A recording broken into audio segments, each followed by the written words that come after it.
सुप्रभात एमपी, मैं हूं आपके साथ अवंतिका श्रीवास्तव। मध्य प्रदेश की तमाम बड़ी खबरों पर चर्चा करेंगे और सबसे पहले एक और बड़ी जानकारी भोपाल से, जिसके बारे में आपको जानकारी दे दें। कोरोना की तैयारियों को लेकर आज एक बड़ी मॉक ड्रिल होने जा रही है। आज पूरे ही देश में और साथ ही साथ मध्य प्रदेश में भी मॉक ड्रिल होगी।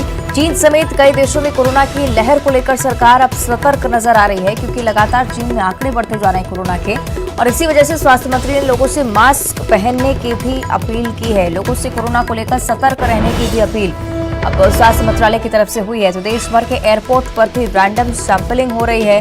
और इसी बीच बड़ी जानकारी ये कि आज मध्य प्रदेश के हॉस्पिटल्स में मॉक ड्रिल होगी।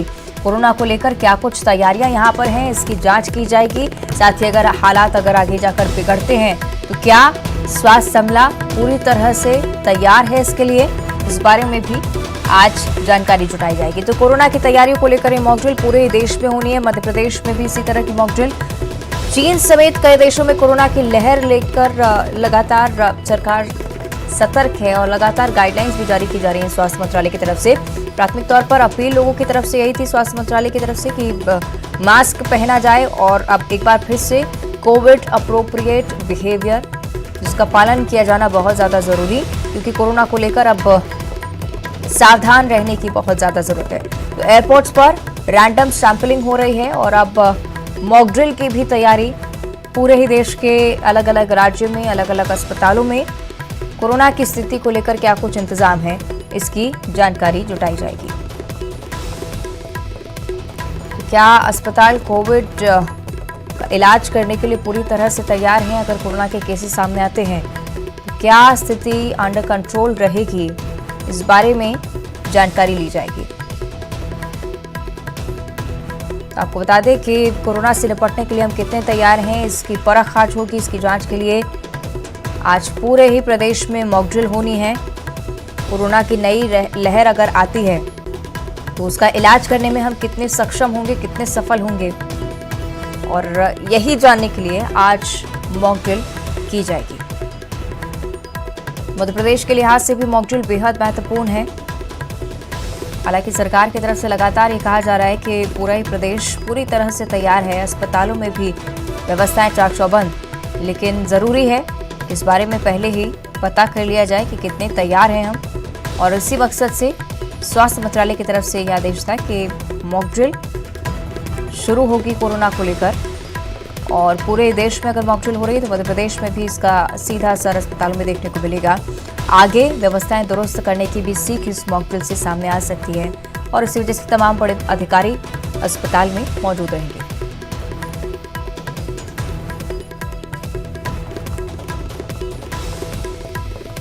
तो स्वास्थ्य मंत्री ने लोगों से मास्क पहनने की भी अपील की है।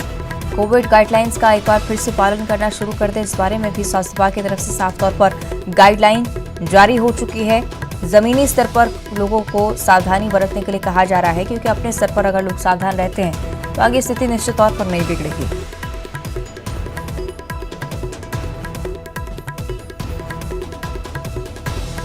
चलिए, और ज्यादा चर्चा इस मॉक ड्रिल को लेकर हम करेंगे। हमारे दोस्त शैलेंद्र भदौरिया भोपाल से हमारे साथ लाइव जुड़ रहे हैं, साथ में सुशील कौशिक जो कि ग्वालियर से हम तक जानकारी पहुंचाएंगे। पहले शैलेंद्र, आपका मैं रुख करना चाहूंगी, क्योंकि भोपाल बेहद ही महत्वपूर्ण जिला है। साथ ही साथ कई सारे केसेस पिछले बार भी सामने आए थे और उस वजह से भी कई बार बद इंतजामी देखने को मिली थी। भोपाल में शैलेंद्र, क्या कुछ तैयारियां इस मॉक ड्रिल को लेकर और किस तरह की तस्वीरें भोपाल से सामने आएगी? देखिए, बिल्कुल आज सुबह 10 बजे भोपाल के हमीदिया अस्पताल में ये मॉक ड्रिल होगी। न केवल हमीदिया बल्कि जितने भी कोविड अस्पताल के तौर पर सरकार ने चिन्हित किए थे, जहां पहले कोविड के मरीज भर्ती होते थे, ऐसी सभी जगहों पर आज मॉक ड्रिल की जाएगी। मॉक ड्रिल में ये पता किया जाएगा कि आखिर कितने बेड जो हैं वो वहां पर हैं, और जो वेंटिलेटर हैं क्या वो प्रॉपर तरीके से काम कर रहे हैं या नहीं कर रहे हैं। इसके अलावा सबसे महत्वपूर्ण है ऑक्सीजन, क्योंकि जिस तरीके से थर्ड वेव में हमने देखा कि लोग ऑक्सीजन के लिए परेशान होते नजर आए। यही कारण है कि केंद्र सरकार सरकार की गाइडलाइन के बाद पूरे प्रदेश के जो जिला अस्पताल थे उनमें ऑक्सीजन प्लांट स्थापित किए गए थे। तो क्या वो वास्तव में आज की स्थिति में किस तरह से वो फंक्शन कर रहे हैं, कितनी उनकी क्षमता है और यदि आवश्यकता पड़ी तो किस तरीके से उनका उपयोग किया जा सकता है, ये सारी व्यवस्थाएं जानने के लिए 10 बजे खुद मध्य प्रदेश सरकार के चिकित्सा शिक्षा मंत्री विश्वास सारंग जो है वो हमीदिया अस्पताल पहुंचेंगे और उनकी उपस्थिति में ये पूरी मॉक ड्रिल जो है वो संचालित की जाएगी। न केवल राजधानी भोपाल में बल्कि प्रदेश के अन्य जिलों में जितने भी अस्पताल हैं जहां पर कोविड मरीजों का इलाज होता था उन सब अस्पतालों में आज मॉक ड्रिल आयोजित की गई। इसके पीछे उद्देश्य ये है कि जिस तरीके से जो एक नई वेव की बात की जा रही है कि कोविड की एक नई वेव जो है किसी भी समय देश में दस्तक दे सकती है, तो ऐसे में बहुत आवश्यक हो जाता है कि जो तैयारियां हैं वो पूरी तरीके से हों। यही कारण है कि मध्य प्रदेश सरकार ने अतिरिक्त वैक्सीन के डोज मंगवाने के लिए भी केंद्र सरकार को पत्र लिखा है और न केवल बूस्टर डोज बल्कि जो सामान्य डोज भी कुछ मंगवाए हैं, क्योंकि बहुत सारे लोग ऐसे भी हैं जिन्होंने सेकंड डोज नहीं लिया था, उस डोज को भी लगवा सके। इसके लिए एक्स्ट्रा बूस्टर डोज के साथ सामान्य डोज भी मंगवाए। तो सारी व्यवस्थाएं जो है वो चाक चौबंद हो। यदि किसी भी वक्त कोरोना के मरीजों की संख्या बढ़ने लगे तो सरकार जो है उसको हैंडल कर सके और जो लोग हैं उन्हें प्रॉपर तरीके से इलाज मिल सके, और उसी तैयारियों के आज जायजा लेने के लिए पूरे प्रदेश में मॉक ड्रिल आयोजित की जा रही है। जी ठीक है, शैलेंद्र बने रहेगा हमारे साथ। सुशील का हम रुख करेंगे। सुशील, ग्वालियर में किस तरह की तस्वीरें आज मॉक ड्रिल को लेकर सामने आने वाली हैं? बिल्कुल, देखिए ग्वालियर की भी अगर बात करें तो कोविड को लेकर प्रशासन आज मॉक ड्रिल करेगा और इसको लेकर जो व्यवस्था है अगर ग्वालियर की बात करें तो यहाँ इलाज के लिए लोगों के लिए जय आरोग्य अस्पताल, इसके अलावा जिला अस्पताल मुरार, सिविल अस्पताल हजीरा, डबरा और इसके अलावा जो सामुदायिक स्वास्थ्य केंद्र हैं वो भी हैं। तो कुल मिलाकर अगर ग्वालियर की बात करें तो अकेले जय आरोग्य अस्पताल में 2300 के करीब बेड बताए जा रहे हैं। यहाँ 120 आईसीयू वाले बेड है। इसके अलावा जो जिला अस्पताल मुरार है या सिविल अस्पताल है और इसके अलावा जो प्राइमरी हॉस्पिटल है इनमें लगभग 300 के करीब बेड पूरे ज़िले में बताए जा रहे हैं। इसके अलावा जो निजी अस्पताल है वहाँ पर भी जो बेडों की संख्या का आकलन जो है यहाँ स्वास्थ्य विभाग कर रहा है। लेकिन कहीं ना कहीं आज जो मॉक ड्रिल होगी उस मॉक ड्रिल से ये साफ हो पाएगा कि जो कोविड की आशंकित लहर है उससे निपटने के लिए ग्वालियर कितना तैयार है। अगर यहाँ ऑक्सीजन प्लांट की बात करें तो 7 ऑक्सीजन प्लांट जो थे उनमें से अभी सिर्फ 4 ऑक्सीजन प्लांट चल रहे हैं। इस तरह की जो स्वास्थ्य विभाग की जो जानकारियां हैं उसके मुताबिक है। लेकिन आज जो मॉक ड्रिल होगी तो कहीं ना कहीं व्यवस्थाएं और तैयारियां क्या है वो सामने आ सकती है और स्वास्थ्य विभाग के दावे कितना पुख्ता है उनका भी आज जो है जमीनी हकीकत सामने आने की संभावना है जब मॉक ड्रिल होगी। चलिए, देखना होगा किस तरह की तस्वीरें सामने आती हैं। आज शुक्रिया आपका सुशील इस जानकारी के लिए। शालिंद, आपका भी बहुत बहुत धन्यवाद। तो कोरोना को लेकर मॉक ड्रिल का आयोजन आज पूरे प्रदेश में किया जाएगा। उसको लेकर लगातार न्यूज 18 भी आप तक जानकारी पहुंचाता रहेगा। आगे बढ़ते हैं, सीएम शिवराज सिंह चौहान की बात करेंगे। आज इंदौर और उज्जैन के दौरे पर सीएम जाने वाले हैं। सीएम अंतर्राष्ट्रीय सेमिनार सुजलाम का उद्घाटन करेंगे और कार्यक्रम में केंद्रीय जल शक्ति मंत्री गजेंद्र सिंह शेखावत और संघ के सरकार्यवाह सुरेश भैयाजी जोशी भी शामिल होंगे। तो इंदौर में CM Shivraj Singh Chouhan brilliant convention centre में ग्लोबल इन्वेस्टर समिट और प्रवासी भारतीय दिवस की तैयारियों का भी जायजा लेंगे। साथ ही अधिकारियों के साथ भी समीक्षा बैठक करेंगे। आगे बढ़ते हैं, भोपाल से बड़ी जानकारी। संविदा स्वास्थ्य कर्मियों की हड़ताल लगातार जारी है और संविदा स्वास्थ्य कर्मी की हड़ताल का आज 13वां दिन है। 2 मांगों को लेकर आंदोलन पर कर्मचारी लगातार डटे हुए हैं। स्वास्थ्य अधिकारी के साथ बातचीत अभी तक बेनतीजा रही है। माना जा रहा है कि लगातार ये हड़ताल आगे बढ़ेगी। आज 13वां दिन इस हड़ताल का।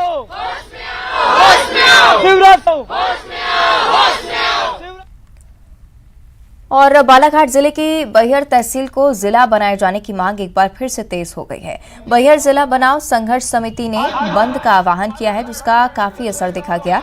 बहियर, बिरसा और परसवाड़ा तीनों तहसीलों में बंद का आयोजन पूरी तरह से सफल रहा।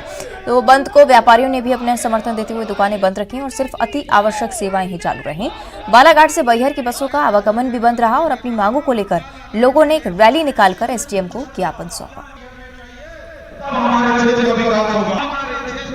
देखिए, सबसे पहली बात तो ये कि बहियर को जिला बनाने के लिए विगत 25 वर्षों से संघर्ष किया जा रहा है और 25 वर्षों के संघर्ष के दौरान मध्य प्रदेश के ऐसे कोई भी मुख्यमंत्री नहीं हुए जिसको हमने ज्ञापन नहीं सौंपा हो, चाहे वो दिग्विजय सिंह जी हों, चाहे वो बाबूलाल गौर जी हों, चाहे वो उमा भारती जी हों, चाहे शिवराज सिंह चौहान जी हों, चाहे कमलनाथ जी हों।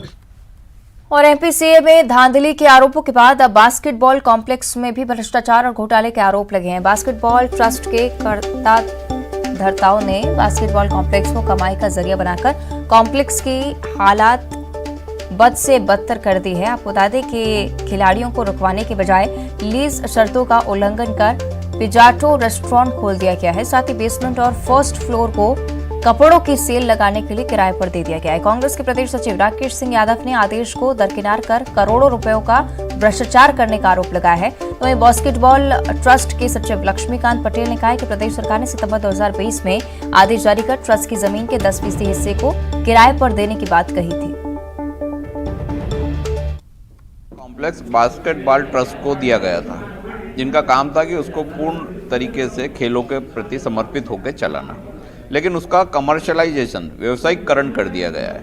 एक नीचे पिजाटो करके रेस्टोरेंट को दे दिया है पूरा एरिया, और वो अनाधिकृत रूप से दिया। इसके जो मध्य प्रदेश शासन ने सितंबर 2020 के अंदर जो नया गजट पास किया है, चैरिटेबल ट्रस्ट को जो गवर्नमेंट ने लीज पे ज़मीन दी है, उसको जो टोटल निर्माण जो है किया है उसका 10% हम उसको लीज पे दे सकते हैं।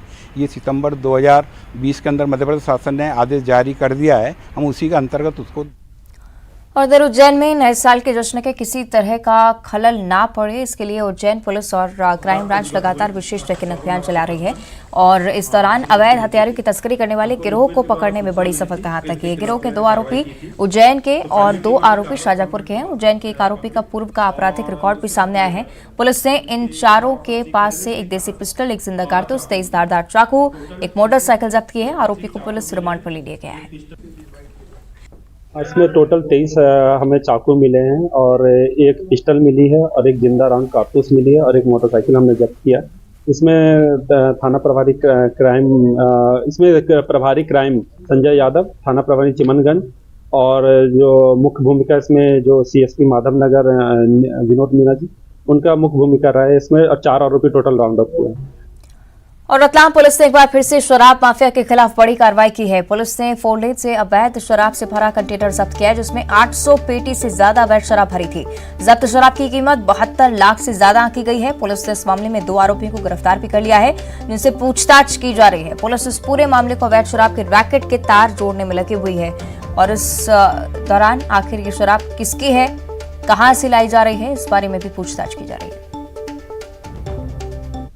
कंटेनर में शराब का बड़ी मात्रा में परिवहन होने की सूचना मुखबिर द्वारा पुलिस की टीम को मिली थी, जिसमें कि एक टीम तत्काल बनाई गई थी। स्टेशन रोड थाना क्षेत्र में सालाखेड़ी चौकी अंतर्गत ये टीम बनाई गई थी, और जो 4 लेन यहाँ से क्रॉस होता है वहाँ पर एक नाकाबंदी लगाई गई, और उसमें गाड़ियों की चेकिंग करने के दौरान एक राजस्थान का नंबर है इस कंटेनर का। इस कंटेनर की चेकिंग करते उसमें बड़ी मात्रा में शराब पुलिस को बरामद हुई है। लगभग 830 पेटियां जो अंग्रेजी शराब होती है वो शराब इसमें मिली है। इसका अनुमानित मूल्य लगभग 72 से 75 लाख के बीच में जो शराब का मूल्य है, और साथ में जो गाड़ी जब्त हुई है वो करीब 35 से 38 लाख की है। कुल 1 करोड़ 10 लाख की इसमें जब्ती हुई है, और 2 आरोपी हमारे गिरफ्त में हैं। इनसे पूछताछ के दौरान अन्य भी कुछ सुराग मिले हैं कि कहाँ से ला रहे हैं, कहाँ ले जा रहे थे। उन सब चीज़ों पर पहलुओं पर विवेचना जारी है, और इनके अन्य साथी घरानों की भी। और बात करेंगे जबलपुर की। लोकायुक्त पुलिस ने जिला सहकारी केंद्रीय बैंक के मुख्य कार्यपालन अधिकारी को 20,000 रुपए की रिश्वत देते हुए रंगे हाथों गिरफ्तार किया है। गिरफ्तार अधिकारी ने पीड़ित से 20,000 की रिश्वत मांगी थी, जो कि हाईकोर्ट के आदेश के बाद ज्वाइनिंग और चार्ज लेने के लिए पहुंचा था। सेवा सहकारी समिति तलाड़ में प्रभारी प्रबंधक के पद पर नियुक्त था। जीएम साहब ने मेरे से 55,000 रुपये ले लिया, 50,000 और मांग रहे थे। मेरे पास व्यवस्था नहीं हो पाई। जब व्यवस्था नहीं हो पाई तो उनने 7/11 को जेआर साहब से आदेश निकलवा के मुझे नौकरी से निकलवा दिया। फिर मैंने स्टे लिया तो 19/12 को मेरे को हाई कोर्ट से स्टे मिल गया। हाई कोर्ट से स्टे मिला तो मैं आया कि सर मुझे अब चार्ज दिलवा दें। तो मैं अभी 22 या 23 तारीख को आया था, तो मेरे जेब में 500 रुपये रखे थे। बोले क्या रखे? तो मैं कहता आप थोड़ी बहुत पैसे ही पड़ेगा। मैंने निकाला तो मेरे पूरे ले लिया, 200 रुपये दिया कि लो तुम किराया के होंगे, और बोले 20,000 और दे जाना, हम करवा देंगे। 20,000 आप दे दें। इधर पन्ना में नाबालिग के साथ दर्दनाक हादसा हो गया है। इस हादसे में 15 वर्षीय नाबालिग के दोनों हाथ कट गए हैं, जिसे गंभीर हालत में उपचार के लिए जिला अस्पताल में भर्ती करवाया गया है। मामला धर्मपुर थाना के माखनपुर चौराहा का है, जहां पर बच्ची खेत में चारा कटर मशीन में चारा काट रही थी और तभी अचानक से मशीन के बेल्ट की चपेट में आ गई और उसके दोनों हाथ कट गए। मशीन चल रही थी, बच्ची वहाँ काम कर रही थी, बेल्ट की चपेट में आ गई तो उसमें चल गया। तो उसका अच्छी तरह से इलाज हो जाए। आप लोग को कैसे जानकारी लगी, क्या हो गया था? हम वहीं पे थे भैया हमारे, उन्होंने देखा बेल्ट की चपेट में आ गई बच्ची, तो मशीन बंद की, फिर लेके आ गए पन्ना। रतलाम के जावरा विधायक राजेंद्र पांडे का बिल्कुल अलग ही अंदाज नजर आया है। विधायक शहर में चल रही भागवत कथा में प्रभु के भजनों पर थिरकते हुए नजर आए हैं। दरअसल कथा के दौरान कई भक्त भगवान के भजनों पर झूम रहे थे और ये देखकर विधायक भी अपने आप को रोक नहीं पाए और भक्तों के साथ थिरकने लगे। आपको बता दें कि जावरा विधायक राजेंद्र पांडे इस बार अपने बेटे को विधानसभा चुनाव में टिकट दिलवाने की जोड़ तोड़ में लगे हुए हैं और यही वजह है राजेंद्र पांडे इन दिनों विधानसभा में आयोजित हर कार्यक्रम में बड़ी शिद्दत से शिरकत कर रहे हैं।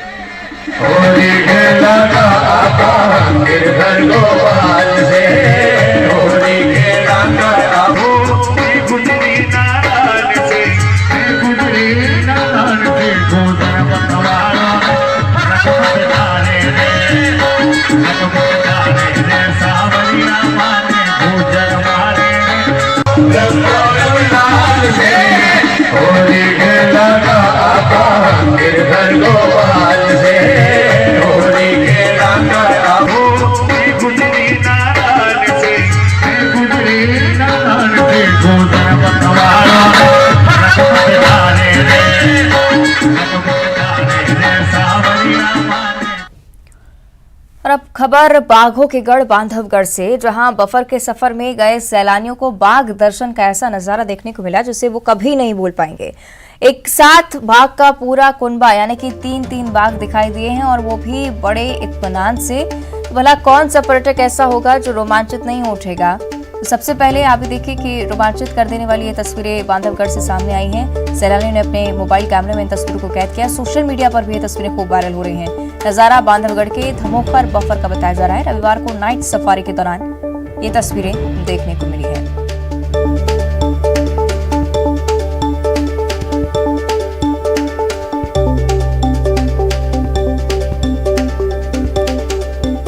बांधवगढ़ में जब भी सैलानी पहुंचते हैं इसी तरह की तस्वीरें सामने आती हैं और आमतौर पर इसी तरह से रोमांचित होकर ही पर्यटक वापस आते हैं। एक बार फिर से इसी तरह का नजारा नाइट सफारी के दौरान पर्यटकों ने तस्वीरों को अपने मोबाइल कैमरे में कैद किया। और देवास की हाट पिपलिया मंडी में अमेरिका में अपनी करोड़ों की नौकरी छोड़कर प्रांशुक कांठले ने जैन संत की दीक्षा ली है। उनके साथ प्रियांश लूढ़ा, पवन कासबा ने भी सांसारिक मोह त्याग कर उमेश मुनि जी के शिष्य जितेंद्र मुनि जी जैन से संत बनने की दीक्षा ली और जैन दीक्षा समारोह में हजारों की संख्या में लोग उपस्थित रहे। समारोह करीब 3 घंटे तक चला, जहां पर सूत्र वाचन के साथ पारंपरिक प्रक्रिया की गई। तो आपको दिखा दें ये तस्वीरें, क्योंकि बेहद ही चर्चित तस्वीरें हैं। करोड़ों का पैकेट छोड़कर प्रांशुक यहां पर जैन संत बनने आए, दीक्षा वो ले चुके थे और उसके बाद अब सांसारिक मोह का त्याग उन्होंने कर दिया और उनके समर्थन में भी देखिए कितनी बड़ी संख्या में लोग यहां पर पहुंचे।